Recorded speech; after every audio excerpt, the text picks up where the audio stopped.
Está sintonizando la frecuencia que te asesora. Frecuencia Legal.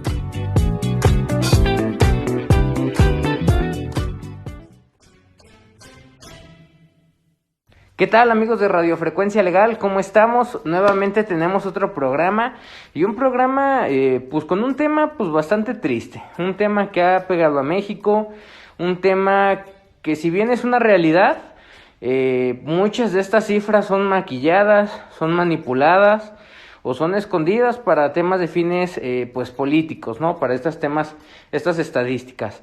¿Y cuál es este tema?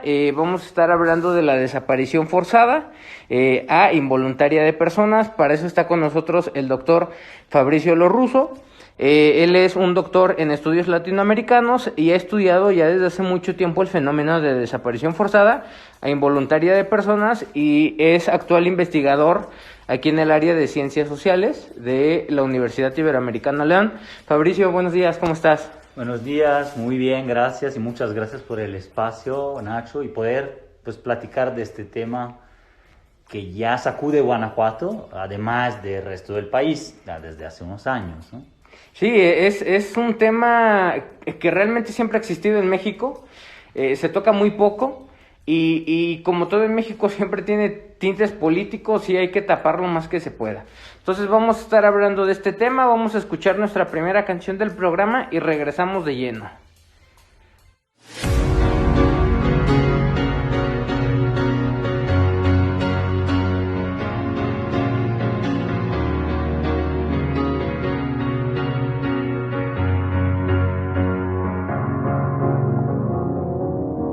Cause you're a sky full of stars. I'm gonna give you my heart. Cause you're a sky full of stars. Cause you light up the park. I don't care, go on and tear me apart. I don't care if you do.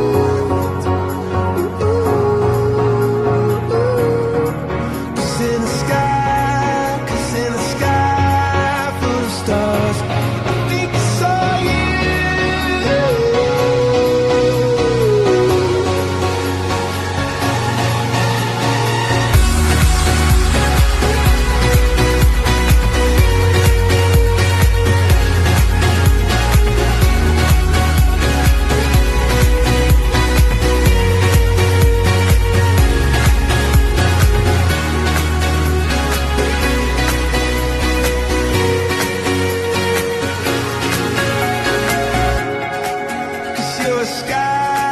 Cause you're a sky full of stars.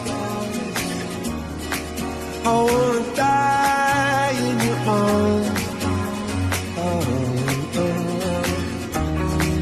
Cause you get lighter the more it gets dark. I'm gonna give you my heart. I don't care, go on and tear me apart. I don't care if you do.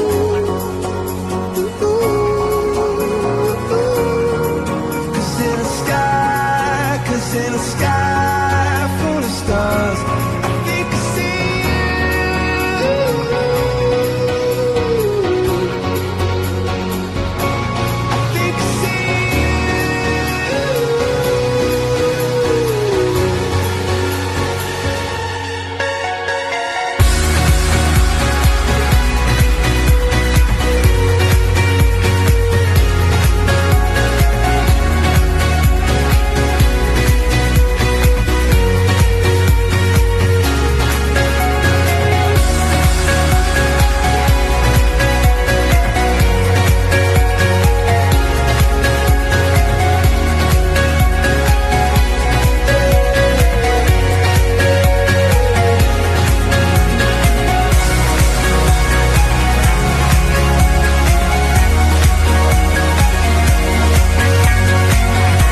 Acompáñanos a tomar un café legal.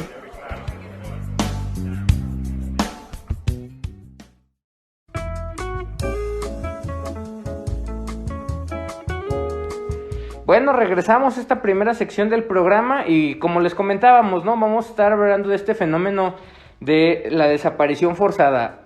Fabricio, cuéntanos, ¿qué es esto? ¿Qué significa la desaparición forzada? Bueno, primero un poco como definición, hay definiciones tanto jurídicas como sociológicas, ¿no?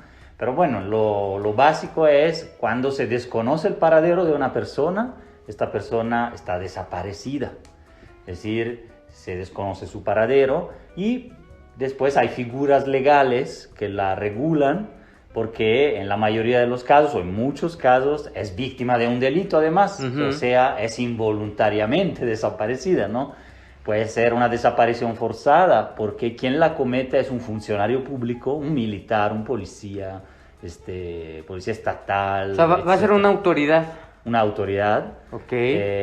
O bien una desaparición cometida por particulares cuando los actores que la realizan pueden ser del crimen organizado, particulares, no organizados, y otras personas que privan de la libertad a una persona, pero además niegan conocer su paradero o la ocultan, ¿no? Ya sea con vida o incluso sin vida. Entonces, la desaparición se puede, en términos de derecho, luego se tipifica de diferentes maneras. Puede ser un secuestro, pero con desaparición de una persona, entonces se desconoce el paradero, pero también puede ser una privación de la libertad de otro tipo, o una víctima de trata, una mujer que, por ejemplo, es secuestrada, etcétera, etcétera.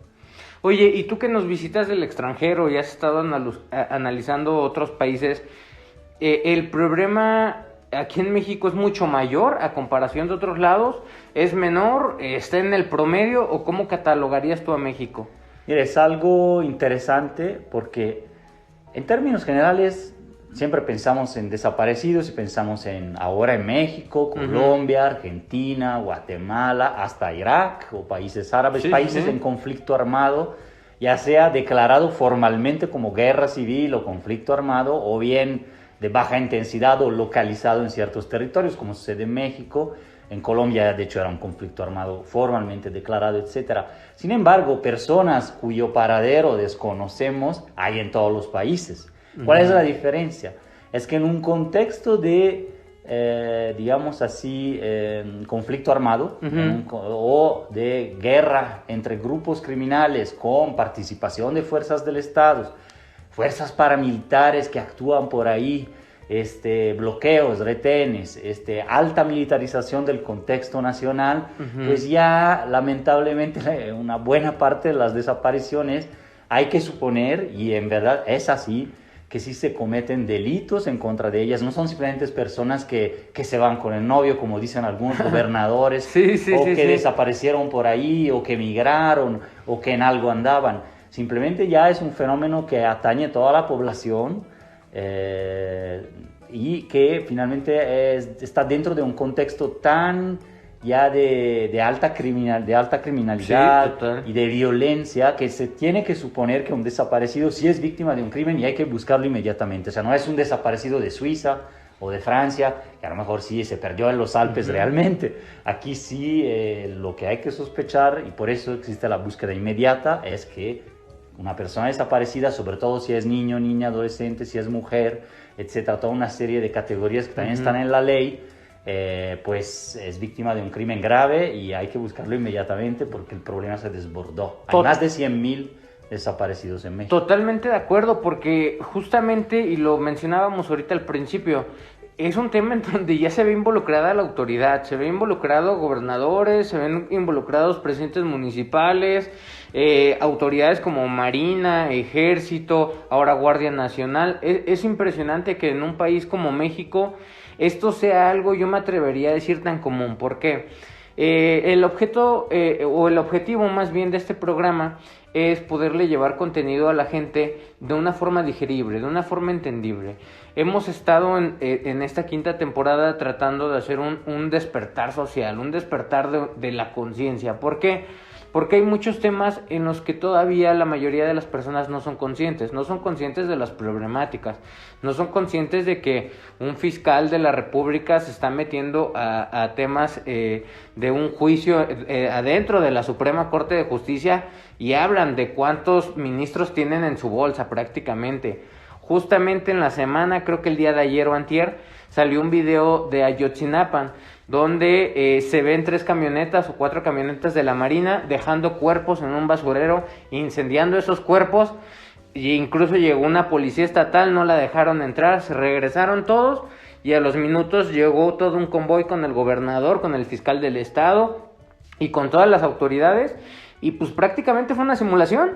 La misma autoridad fue a dejar allá cuerpos para luego la misma autoridad decir, ya encontramos aquí algunos restos humanos, y es algo totalmente preocupante que las personas, el pueblo mexicano debe de estar consciente que las autoridades te desaparecen, te matan y fabrican evidencia. Sí, ahí es el caso más emblemático de los últimos años, pero tanto antes como después, en casos de que lamentablemente luego no tenemos esa visión, esa atención mediática también, sucede lo mismo. Es decir, carpetas que desaparecen, una vez que tú denuncias luego ya no está, y tienes que volver a hacer todo, y la familia pierde tiempo.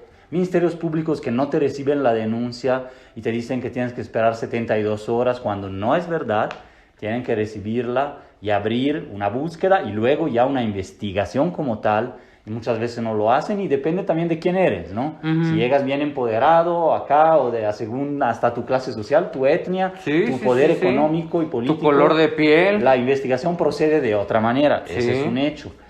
Tanto a nivel del fuero común o local, es decir, acá, cuando denuncias en el MP de Guanajuato, tanto así lo mismo en el federal, ¿no?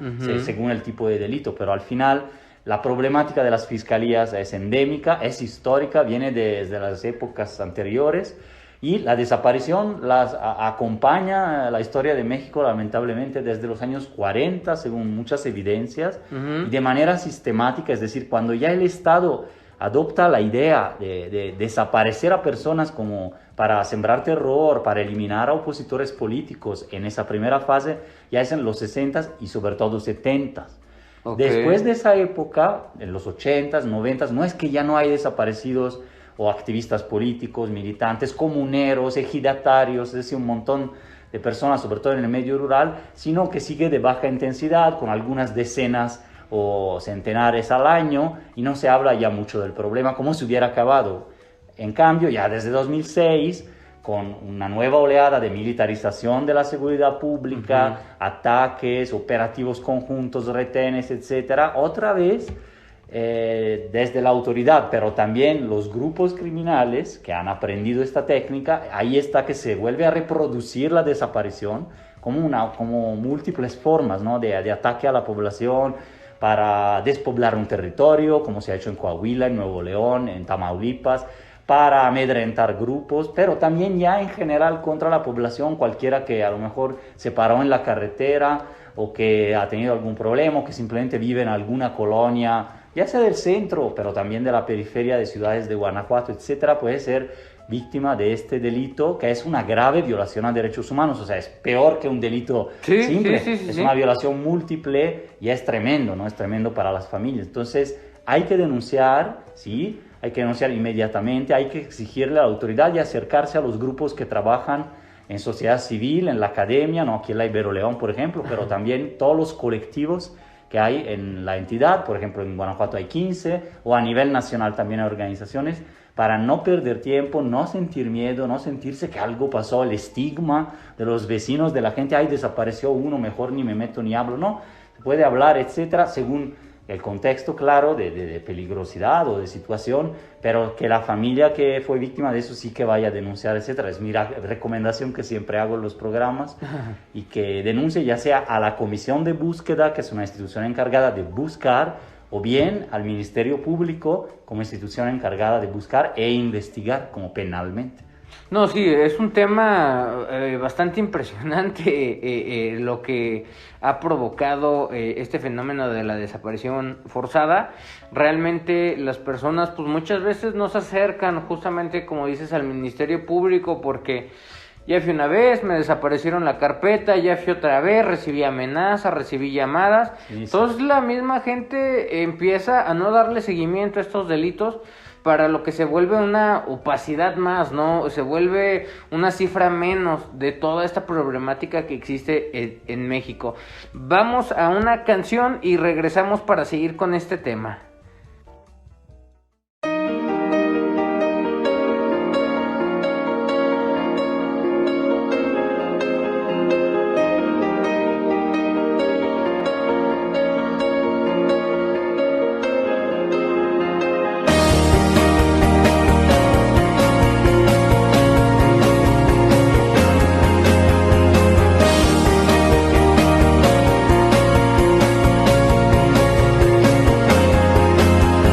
Lights go out and I can't be saved. Tides that I tried to swim against brought me down upon my knees. Oh, I beg and plead, singing, come out of things unsaid. Shouldn't I pull off my head? And a trouble that can't be named. A tiger's waiting to be tamed, singing.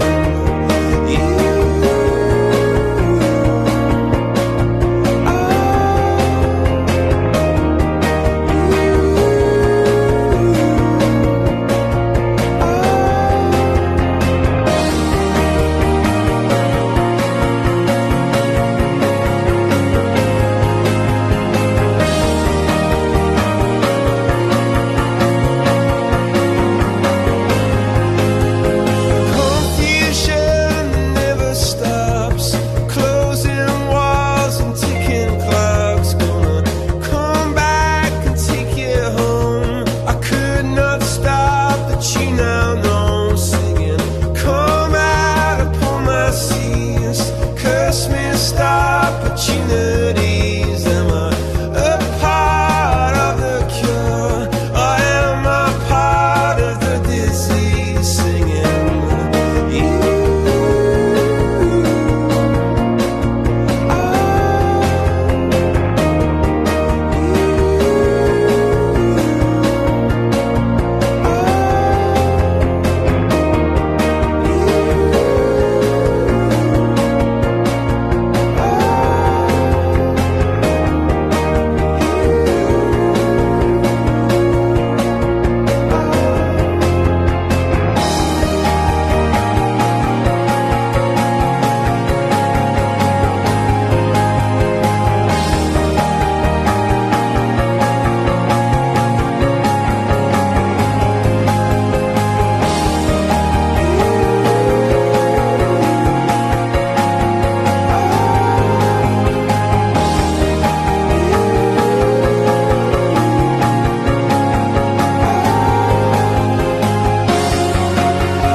Perfecto, Fabricio. Nos comentabas de estas organizaciones de desaparición, bueno, en contra, ¿no?, de la desaparición forzada, que inclusive estas organizaciones de búsqueda, por lo menos de algún resto o algo. Aquí en Guanajuato, ¿cuáles son las primeras a las que nos podríamos estar acercando para salir de dudas, pedir apoyo, alguna asesoría o algo por el estilo?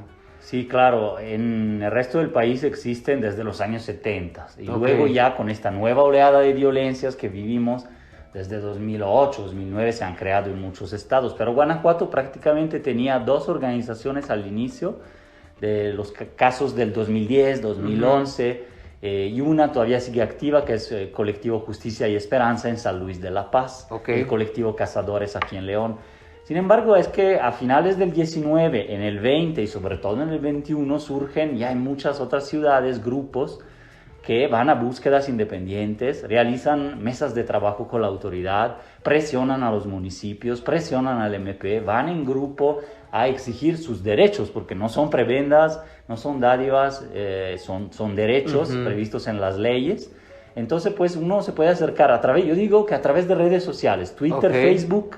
Ok. Facebook sobre todo es donde encuentras colectivos de búsqueda, colectivos de familiares, desapariciones en Guanajuato. Ujú. Y entonces hay en Irapuato, en Celaya, ¿no? Ah, Ahorita ok, ok. hay mapas también que publicamos en Twitter, recomiendo la cuenta de Desaparecidos Guanajuato, Desaparecido de que Guanajuato. también trabajan Ok. muchos aquí de la Ibero, Ok. y hasta estudiantes que empiezan a como que a formarse y a ver el tema. ¿Y qué hace? Difunde alertas ciudadanas, antes incluso que salgan las alertas oficiales, Sí, sí, porque sí, si sí. esperamos que hagan la ficha y la alerta, etcétera, toda ya la pasaron burocracia. 4 días, ¿no? Ujú. Pasó una semana, y ahí salen inmediatamente, y a veces, digo, no sabemos si así se encontró directamente o no, pero hay veces en que sí, luego se localiza a la persona en los 3 días, la familia está muy agradecida con esa difusión, porque a veces la difusión sirve. No, y más ahorita con las redes Sí. sociales que ya Sí. pues, un clic de publicar y puede llegar a otros estados rápidamente. Sí, también tenemos una iniciativa que es un paraguas, si queremos verlo así, académico-político, Sí, que sí, se sí. llama Plataforma por la Paz y la Justicia en Guanajuato. Ok.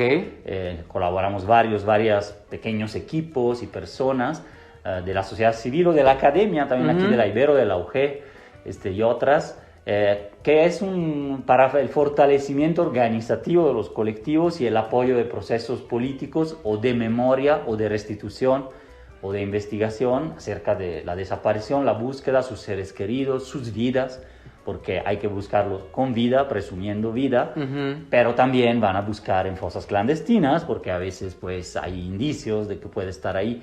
Y ves que antes no se hacían esas búsquedas en fosas de manera sistemática, no participaba nunca la sociedad y sobre todo las familias, y ahora ya, gracias a todos estos colectivos y que se crearon instituciones también con el impulso de ellos, de ley, pues ya hay búsquedas cada semana por lo menos, sobre todo en fosas clandestinas, pero en vida. Y antes hasta se negaba que existieran, ¿no? Exacto. Las fosas. por Exacto. ejemplo. Y justo yo creo que, digo, la verdad yo no soy un experto en el tema, no estoy muy enterado, pero sí siento que el número de fosas que encuentran es menor a las fosas que yo siento que realmente ha de haber, porque inclusive de repente sigo ahí reportajes de estas organizaciones de búsqueda y veo que hasta se compran drones y con drones andan ahí viendo la zona, o sea, se han llegado expertos, a peritos en diferentes ramas para encontrar alguna fosa clandestina y pues precisamente ya las personas encontrar a su madre, a su padre,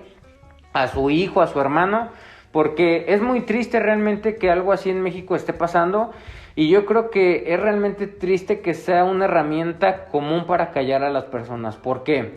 Porque veo que desaparecen activistas ambientales, veo que desaparecen a activistas en el feminismo, a periodistas, a investigadores, a estudiantes, o sea, desaparecen de todos rubros. No hay algo que tú digas, es que este fenómeno va dirigido a los periodistas y a los investigadores, ¿no? O sea, realmente es o a la autoridad o al crimen organizado la persona que le esté causando un problema, voy y lo desaparezco. ¿Por qué? Porque en México, pues, casi arriba la impunidad.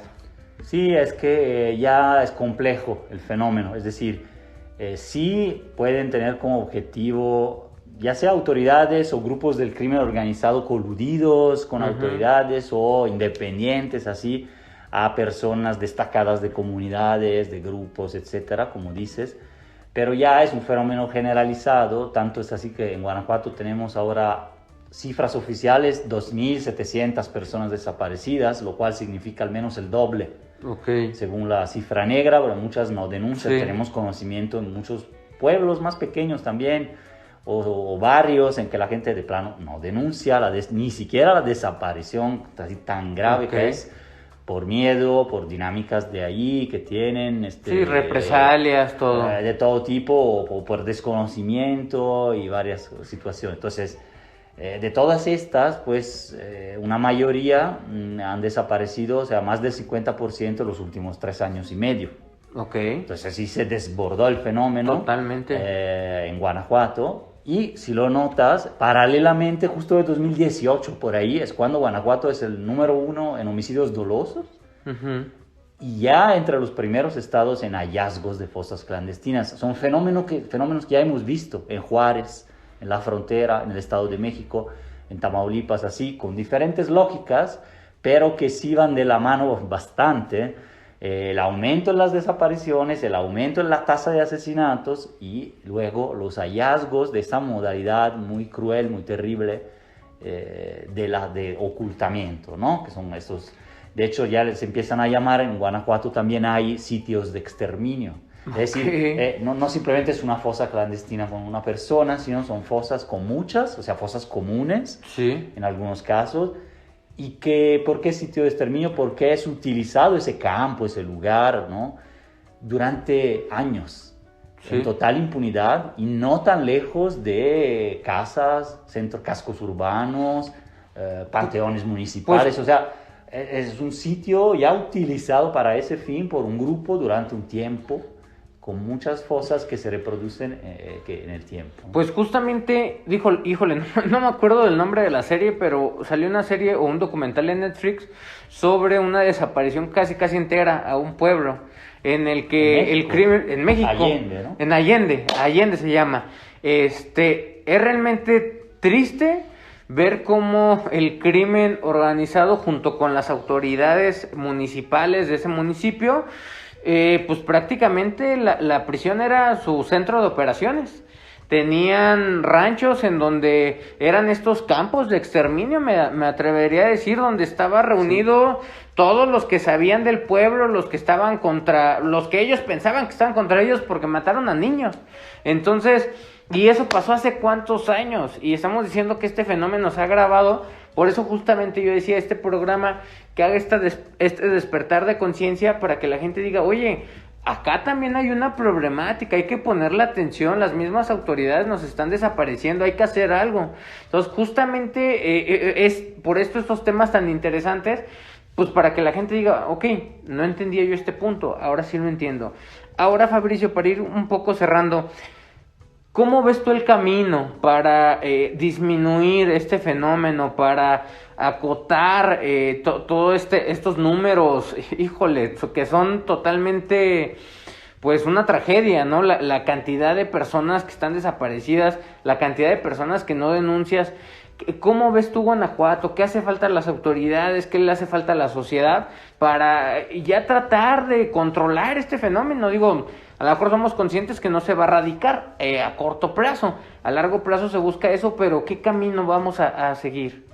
Sí, cuando se dice que el fenómeno es complejo es porque no es muy lineal, no es claro, está en parte oculto y además hay muchos factores que influyen. Entonces, para su resolución y redes, sobre todo, que lo apoyan, porque no es solo un grupo de crimen organizado, no es solo una autoridad, no es solo un grupo empresarial que a lo mejor tiene alguna explotación, algún negocio particular en un territorio. Es la mezcla de todos estos, por eso les llaman redes macrocriminales o redes de poder hegemónicas. Es decir, es un enredo mucho más complejo que facilita, permite, propone, reproduce las desapariciones junto con otros fenómenos criminales que hay. Entonces, para atacarlas de alguna forma hay que crear redes, digamos así, contrapuestas de alguna manera, redes en Italia le llaman de antimafia social. Ok. anticrimen social, es decir, que son el mundo de la cultura, los colectivos, la reserva moral que todas estas buscadoras constituyen en México y en Guanajuato ya, pero si no se unen al resto de la sociedad, las universidades, las empresas, los empresarios, una parte del mundo político que sí puede tener capacidad y voluntad política para atacar el problema, y sobre todo a la sociedad que es más indiferente o que tiene miedo o que no se acerca o que ya no sale o que quiere vivir su vida, también esa parte tendría que involucrarse junto con los medios, etc. Hay que hacer alianzas. Totalmente. ¿No? Y no dejar aisladas y estigmatizadas a lo mejor incluso a estas familias, entender que el problema es más complejo de lo que aparece, que no solo se trata de buenos y malos, hay una mezcla ahí, pero que hay que empezar, o sea, por la impunidad, por las redes macrocriminales que hay ahí, desmantelarlas, por tener verdadero funcionario público y autoridades que sean personas de Estado, ¿no? O sea, personas que puedan realmente hasta sacrificarse, pero para un fin. Y vemos muy pocos, ¿no? Es como con un sentido cívico y de lucha social. Se ven muy pocos funcionarios así en general. Es triste que en México... Entonces la arman y tratan de estar, y luego muchos ya se ha detectado su corrupción, ¿no? Entonces, bueno. Exacto, es muy triste que en México, cuando detectan a estos grupos criminales, como dices, a estas redes desde pedofilia, desde pedófilos, desde trata de blancas, de sale algún senador, algún diputado, algún hijo de gobernador involucrado. Entonces es como la misma gente, la misma sociedad dice, oye, pues bueno, si está el hijo de fulanito de tal, si está el ex presidente o el ex gobernador o senador o diputado en tal, pues cuánto poder no tiene este crimen organizado. Es que no existe narco, crimen organizado, desaparición, asesinatos masivos o sitios de exterminio sin ciertas complicidades o participaciones,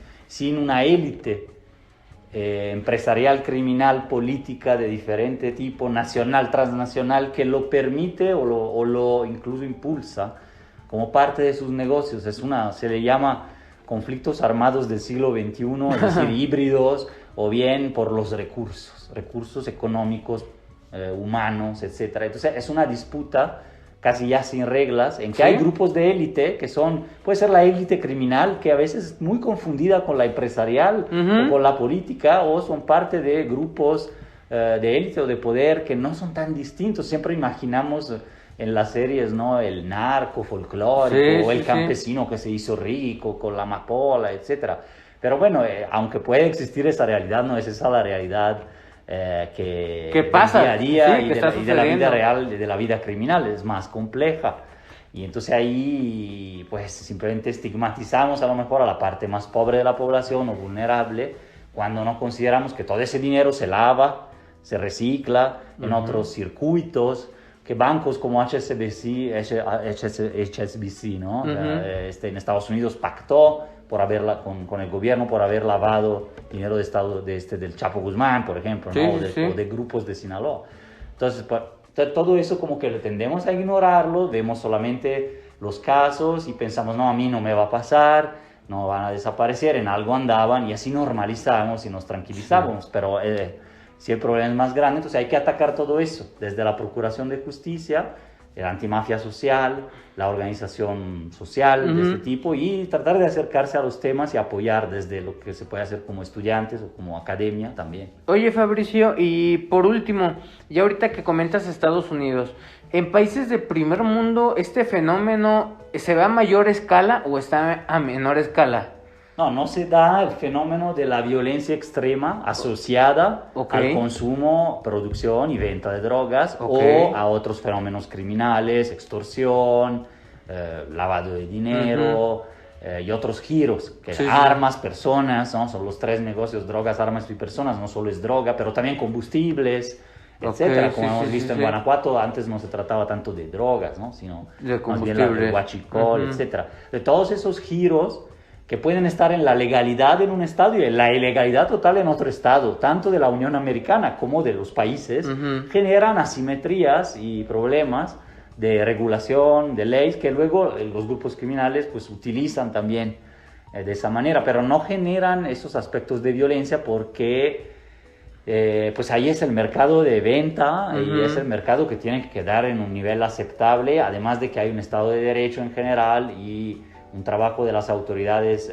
más de contención y más fuerte. No es que no haya corrupción, no puedo decirte que Estados Unidos es un país limpio en que los aduaneros o la DEA u otros estén totalmente limpios, pero hay también una institucionalidad diferente en que cómo se ejerce ese control y ese poder y violencia. Por eso en Italia puede haber mafias muy importantes a nivel europeo, con su sede supuestamente en Italia, aunque ya trabajan en Alemania, en Francia, etcétera, porque también hay más dinero, pero no pueden permitirse generar tanta violencia y les es muy contraproducente en Estados Unidos. Y en cambio por acá es donde justamente se paga ese precio injustamente más bien, ¿no? De sangre, de violencia, de descomposición. Es parte también de un modelo geopolítico y de un modelo global de casi división del trabajo, pero a nivel de estos recursos, negocios y a nivel criminal también, que provoca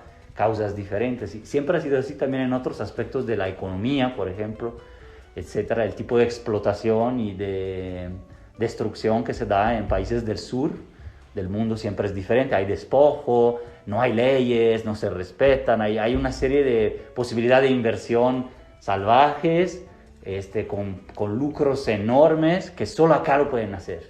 Que tú no puedes ir y destruir 4 cerros en los Alpes para ver si hay níquel o si hay litio. ¿Sí? En México sí, porque mitad del territorio está concesionado. Y vienen mineras canadienses y puedes desplazar a un pueblito, ¿no?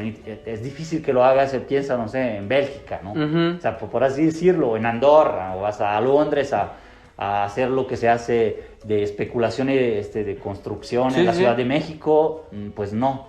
Luego se caen todos los edificios con el terremoto. Es decir, hay una serie de institucionalidades más débiles respecto de ley, Estado de Derecho, etcétera, etcétera, que son históricas y que con la época actual más desregulada, más neoliberalizada, en donde se permiten más cosas por parte de élites internas, más extranjeras, como que sí ha puesto en jaque bastante a economías y sociedades de estos países, y estos son fenómenos relacionados, no están desligados de la economía. Justo era lo que quería comentar, que todo esto al final del día se relaciona, hay una relación, no puedo radicar esto cuando lo que lo provoca a menor medida a lo mejor, pero es esto. Entonces muchas veces estas problemáticas están conectadas y pues realmente es difícil de eliminarlas. La precariedad laboral te puede influir, o el bajo salario en partes de Guanajuato puede influir en que hay mano de obra criminal lista. No es que un precario va a ser criminal, pero pues estás creando situaciones de precariedad tal, sin cobertura de sanitaria, sin cobertura de pensión y para los niños, etcétera, etcétera, que eso genera tensión. Totalmente. Tensión. Por ejemplo, con la desaparición de las escuelas de tiempo completo, pues cuando tú tenías a unos niños de comunidades muy de bajos recursos, dándoles apoyos de comida, de doctor y de educación, porque los papás están trabajando, de repente con esto pues los cortan. Pero bueno, lamentablemente se nos va acabando el tiempo. Sí apremia bastante este tema, es de días y días de discusión. Y Fabricio, te agradezco mucho que hayas aceptado nuestra invitación, que te hayas tomado este tiempo para hablar de este tema tan importante en México. Dale, muchísimas gracias a ti, a todo el auditorio, y nos vemos a la próxima. Perfecto, pues nos escuchamos el siguiente jueves. Hasta luego.